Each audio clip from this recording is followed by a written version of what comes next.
Hello everyone. सो आज हमें क्या पढ़ना है? Plant cycle and alteration of generation, मतलब अल्ट्रेशन ऑफ जनरेशन क्या है उसके बारे में पढ़ना है। सो चलिए पहले मैं आपको कुछ स्लाइड्स पे समझा देती हूँ।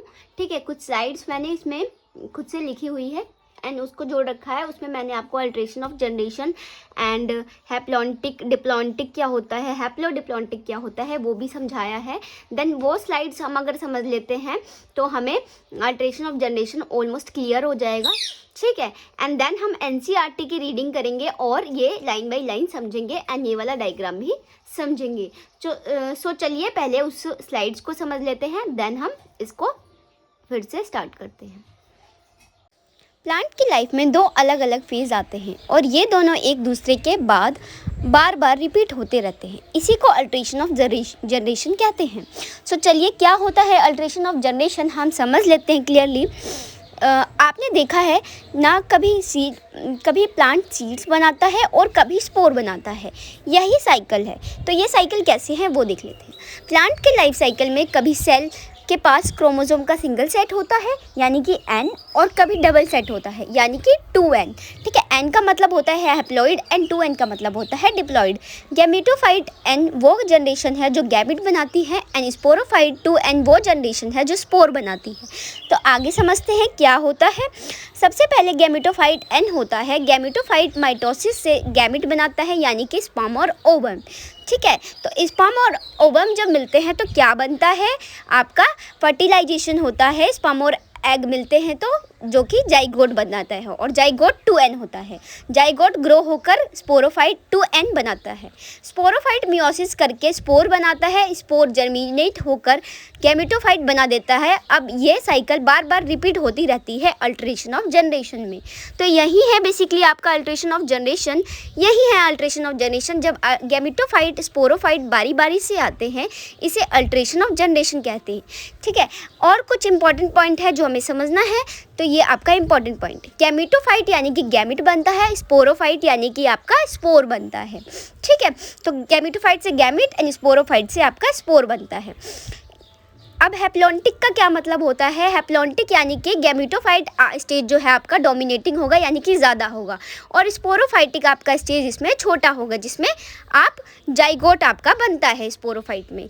और डिप्लॉन्टिक का मतलब क्या है कि स्पोरोफाइट डोमिनेट होगा यानी कि स्पोरोफाइट स्टेज आपका ज़्यादा होगा एंड गैमेटोफाइट स्टेज आपका इसमें छोटा होगा, इसीलिए इसका नेम डिप्लॉन्टिक रखा। अब इसमें क्या है, हैप्लोडिप्लॉन्टिक लिखा हुआ है यानी कि कभी आपका हैप्लॉन्टिक डोमिनेटिंग होगा, कभी आपका डिप्लॉन्टिक डोमिनेटिंग होगा, यानी कि कभी आपका हैप्लॉइड स्टेज ज़्यादा बड़ा होगा, कभी आपका डिप्लॉइड स्टेज आपका बड़ा होगा। सो चलिए अब एनसीईआरटी की रीडिंग करते हैं। अब हम रीडिंग स्टार्ट करते हैं। तो जैसे मैंने आपको समझाया था कि हैप्लॉन्टिक का क्या मतलब होता है स्लाइड्स में। तो हैप्लॉन्टिक का मतलब होता है कि जो आपका हैप्लॉन्टिक स्टेज है वो ज़्यादा होगा और डिप्लॉन्टिक स्टेज आपका इसमें छोटा होगा। ठीक है, तो आप देख सकते हैं यहाँ पे ये बड़ा है पूरा, यहाँ से यहाँ तक है, और ये छोटा है। और डिप्लॉन्टिक में आप देख सकते हैं डिप्लॉन्टिक ज़्यादा बड़ा है एंड आपका हैप्लॉन्टिक छोटा सा है। ठीक है, तो ये आपको शो भी हो रहा है यहाँ पे। और यहाँ पे क्या हो रहा है कि कभी आपका हैप्लॉन्टिक ज़्यादा हो जाएगा, ठीक है, और कभी आपका हैप्लॉन्टिक ज़्यादा हो जाएगा, कभी आपका डिप्लॉन्टिक ज़्यादा हो जाएगा। ठीक है, तो ये आपका अल्टरेट होते रहते हैं, कभी ज़्यादा, कभी हैप्लॉन्टिक ज़्यादा, कभी डिप्लॉन्टिक ज़्यादा। सो चलिए अब रीडिंग स्टार्ट करते हैं।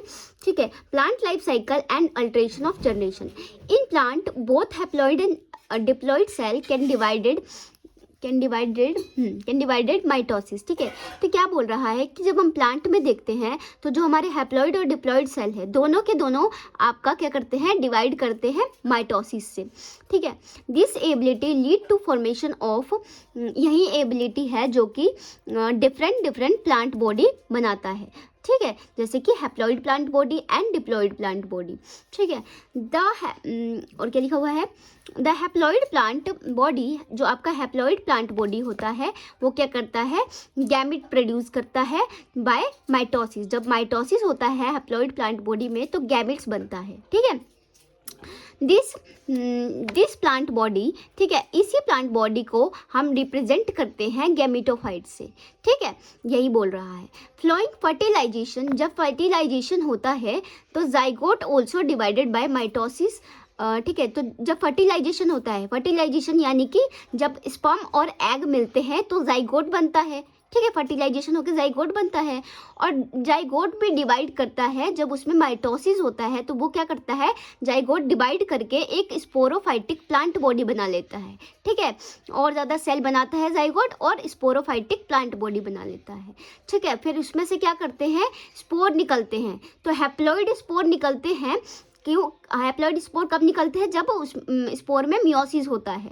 ठीक है, दिस इन टर्न उसके बाद क्या होता है कि divided mitosis to form a haploid plant body, और स्पोर क्या करता है, वो डिवाइड करके माइटोसिस के जरिए अपना हैप्लॉइड प्लांट बॉडी फिर से बना लेता है। ठीक है, फिर वंस अगेन वही साइकिल चलता है। अगर आप सेक्सुअली रिप्रोड्यूसिंग किसी प्लांट में देखें, ठीक है, तो प्लांट में यही होता है आपका अल्ट्रेशन ऑफ जनरेशन, यानी कि पहले आपका क्या था, पहले आपका यहाँ पे देखिए अगर आप, तो आपका क्या था, जो आपका हैप्लॉइड प्लांट बॉडी है वो उसमें से गैमेट्स निकल रहा था।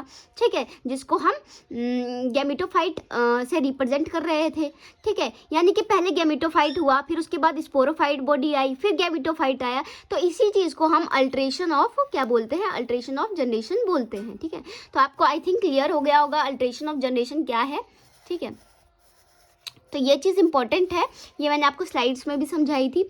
अब अगर आप आगे देखें तो क्या लिखा हुआ है, between producing haploid gametophyte and spore produce diploid sporophyte. ठीक है, तो ये चीज़ मैं आपको समझा चुकी है कि हैप्लॉइड आपका जो है वो गैमेट प्रोड्यूस करेगा एंड डिप्लॉइड जो है वो आपका स्पोर प्रोड्यूस करेगा।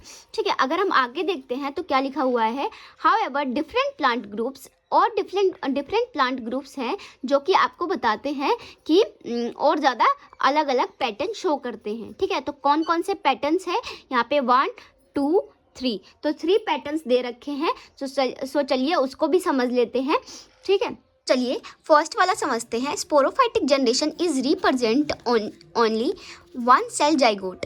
तो इस लाइन का क्या मतलब है, एनसीईआरटी बहुत डीप लाइन तक जाती है। ठीक है, डीप मतलब होता है, ये बहुत डीप लाइन दे रखा है, काफ़ी बच्चों को इसमें कन्फ्यूज़न होगा। सो आज के बाद आपको इसमें कन्फ्यूज़न नहीं होगा। इसमें क्या बोल रहा है कि sporophytic generation is represent only one cell zygote. तो वन सेल जाइगोट, ठीक है, काफ़ी बच्चों को लगता होगा कि जाइगोट में 2 सेल होते हैं, तो 2 सेल नहीं होते हैं। मेल एंड फीमेल दोनों अलग अलग सेल होते हैं फर्टिलाइजेशन से पहले, लेकिन जब इनका फर्टिलाइजेशन होता है तो इनका सेल वॉल फ्यूज हो जाता है और एक डिप्लॉइड सिंगल सेल बन जाता है। तो इसीलिए वही लाइन बोली गई है कि sporophytic generation is represented only one cell zygote, कि स्पोरोफाइटिक जनरेशन में आपको ओनली वन सेल जाइगोट दिखेगा। ठीक है, और देयर आर नो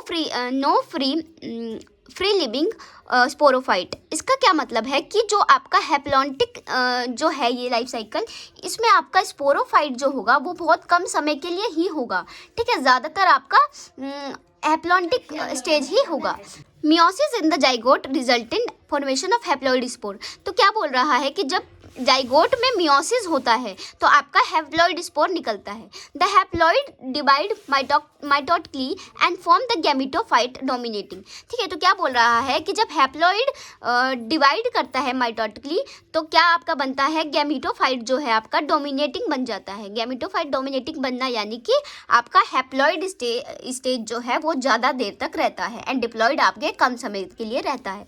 तो आपका गैमेटोफाइट डोमिनेटिंग होता है, ये इम्पॉर्टेंट पॉइंट है। ठीक है, फोटोसिंथेटिक फेज इन सच, ठीक है, फोटोसिंथेटिक फेज जो होता है प्लांट का, द फ्री लिविंग गैमेटोफाइट, यानी कि फोटोसिंथेसिस, ये अपना खाना खुद बनाते हैं।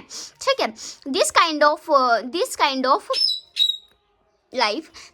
Of life is term as haplontic. और ऐसे लाइफ साइकिल को हम हैप्लॉन्टिक बोलते हैं। क्या बोलते हैं, हैप्लॉन्टिक बोलते हैं। मैनी एल्गी, ज़्यादातर जो एल्गी है जैसे कि Spirogyra, some species of Chlamydomonas represent this patterns. तो जो ज़्यादातर जो एल्गी है जैसे कि स्पाइरोगायरा, क्लाइडोमोनास, ये इसी पैटर्न को रिप्रेजेंट करती है, हैप्लॉन्टिक पैटर्न को रिप्रेजेंट करती है। ठीक है, अब हम नेक्स्ट दूसरे पॉइंट को समझते हैं। सो चलिए नेक्स्ट स्टार्ट करते हैं। पॉइंट है, on the other extreme is the type where and the sporophyte is dominate, यानी कि स्पोरोफाइट आपका इसमें डोमिनेट है, यानी कि बड़ा है। ठीक है, स्पोरोफाइट आपका बड़ा है, गैमेटोफाइट आपका छोटा स्टेज। ठीक है। तो वही बोल रहा है कि डोमिनेटिंग है। फोटोसिंथेटिक भी आपका कौन करता है, स्पोरोफाइट ही करेगा। गैमेटोफाइट आपका बहुत कम समय के लिए आएगा, ठीक है। The gametophyte phase is represented by single to few haploid gametophyte, मतलब कि बहुत कम समय के लिए आएगा। दिस काइंड ऑफ लाइफ, और ये ऐसे काइंड ऑफ लाइफ को हम डिप्लॉन्टिक लाइफ साइकिल की बोलते हैं, डिप्लॉन्टिक बोलते हैं। एंड एल्गा फ्यूकस रिप्रेजेंट करते हैं इस टाइप का पैटर्न्स। और कुछ एडिशन और है जो ऑल सीड्स, जिसमें सारे सीड्स बनते हैं उस प्लांट को, जिम्नोस्पर्म और एंजियोस्पर्म भी ऐसे ही टाइप के पैटर्न शो करते हैं, ठीक है। उसमें भी जो आपका स्पोरोफाइट है वो डोमिनेटिंग होता है, ठीक है। Where and gametophytic phase is few to multi celled, मतलब कि जो गैमेटोफाइट फेज है वो बहुत कम समय के लिए इसमें आता है। नेक्स्ट है आपका थर्ड पॉइंट, सो चलिए उसको समझ लेते हैं। चलिए इसके थर्ड पॉइंट को समझ लेते हैं। Bryophyte and pteridophyte interestingly and intermediate conditions, यानी कि haploid and diplontic both phase are multicellular. इसमें क्या बोल रहा है कि ब्रायोफाइट और टेरिडोफाइट दोनों ही इसमें आते हैं, और हैप्लॉइड और डिप्लॉन्टिक फेज होते हैं, यानी कि इसमें हैप्लॉइड फेज भी ज़्यादा हो सकता है, मतलब डिप्लॉइड से, एंड डिप्लॉइड भी ज़्यादा हो सकता है हैप्लॉइड से। तो वो कैसे है आगे देखते हैं, ठीक है। और मल्टीसेलुलर फेज होते हैं दोनों के दोनों। They are differ in the dominate phase. ये अलग अलग हो सकते हैं, अलग अलग इसके डोमिनेट फेज हो सकते हैं, ठीक है। वो कैसे अभी देखते हैं इसमें। देखिए आगे क्या लिखा हुआ है, अ डोमिनेट इंडिपेंडेंट फोटोसिंथेटिक थैलॉइड और erect phase is represented bye haploid gametophyte. क्या बोल रहा है कि इसमें जो हमारा डोमिनेटिंग फेज है वो क्या है, हमारा गैमेटोफाइट है, ठीक है। वो कैसे, वो फोटोसिंथेसिस भी कौन करता है, गैमेटोफाइट ही करता है। थैलॉइड यानी कि लेटा हुआ फ्लैट स्ट्रक्चर, और इरेक्ट यानी कि खड़ा हुआ स्ट्रक्चर, ठीक है। तो इसमें बोल रहा है अडोमिनेटिंग इंडिपेंडेंट, यानी इंडिपेंडेंट मतलब कि जो हमारा गैमेटोफाइट है वही हमारा फोटोसिंथेसिस करता है, ठीक है। And it alternate with the short lived multicellular sporophyte. और जो हमारा स्पोरोफाइट यानी कि जो डिप्लॉन्टिक लाइफ साइकिल है, मतलब स्पोरोफाइट है, वो छोटे समय के लिए शॉर्ट लिव्ड होता है, छोटे समय के लिए इसमें आता है। लेकिन जो हमारा गैमेटोफाइट स्टेज है वो काफ़ी देर के लिए आते हैं। टोटली और partially depend on the gametophyte for it encourage and nutritions. All bryophyte represent this pattern. तो इसका मतलब क्या है कि जो हमारा स्पोरोफाइट है वो टोटली और पार्शियली डिपेंड होता है किस पे, गैमेटोफाइट पे। क्यों, एनकरेज के लिए, यानी कि ज़मीन पर टिके रहने के लिए, एंड न्यूट्रिशन के लिए, फूड के लिए, खाने के लिए। और ऐसे पैटर्न्स हमें ब्रायोफाइट में देखने के लिए मिलते हैं। ब्रायोफाइट रिप्रेजेंट करते हैं ऐसे पैटर्न, ठीक है। नेक्स्ट आपका लाइन है, पॉइंट है। पॉइंट में क्या बोल रहा है, the diploid sporophyte is represented bye dominating independent photosynthesis vascular plant body. कि जो आपका डिप्लॉइड, इसमें जो आपका डोमिनेटिंग फेज होगा, डोमिनेटिंग स्टेज होगा, वो आपका स्पोरोफाइट होगा। क्यों, क्योंकि इसमें ज़्यादा देर तक आपका स्पोरोफाइट स्टेज रहता है। एंड शॉर्ट लिव्ड आपका कौन होता है, हैप्लॉइड यानी कि गैमेटोफाइट, ठीक है, शॉर्ट लिव्ड होता है। तो स्पोरोफाइट डोमिनेटिंग है, इसका मतलब फोटोसिंथेसिस भी आपका स्पोरोफाइट ही करेगा। इसमें वस्कुलर प्लांट बॉडी पाया जाता है, यानी कि जाइलम और फ्लोएम पाया जाता है, ठीक है। और आपका क्या कहते हैं, ये क्या बोल रहा है, इट अल्टरेट विद मल्टीसेलुलर, ये मल्टीसेलुलर होते हैं। एंड सेप्रोफिटिक भी होते हैं, यानी कि जो डिकेइंग चीज़ पे आपका ग्रो करते हैं, गली सड़ी चीज़ों पे। ऑटोट्रोफिक होते हैं, ठीक है, अपना खाना खुद बना सकते हैं। एंड शॉर्ट लिव्ड आपका क्या होता है, गैमेटोफाइट होता है, कम समय के लिए आपका गैमेटोफाइट आता है। Such a pattern is known as haplodiplontic life cycle. इस पैटर्न को हम हैप्लो डिप्लॉन्टिक लाइफ साइकिल बोलते हैं। All pteridophyte exhibit this pattern. जो सारे हमारे टेरिडोफाइट होते हैं वो इस पैटर्न को फॉलो करते हैं। Intensely while most alga genera are haplontic.